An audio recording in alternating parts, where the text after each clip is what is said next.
Hello everyone, it's me Elise, and in today's video I'll be teaching you guys how to fix account not in this store error in the iPhone App Store, or your account is not valid, and I'll help you fix this problem. So firstly, what you want to do is go to your App Store, and then here comes an error message of account not in this store if you have a different account or if you are unable to use your App Store. So what you want to do is go to your Apple ID, then scroll all the way down and sign out.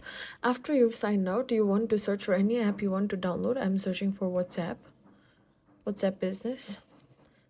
And if I click on get WhatsApp Business, then as I've logged out of my Apple ID, I'll be asked to log into the correct account. So once I log into my account, I'll be able to download the WhatsApp Business or any other application you'd like. So this is a quick and easy way about how to fix your account not in this store ever on your iPhone.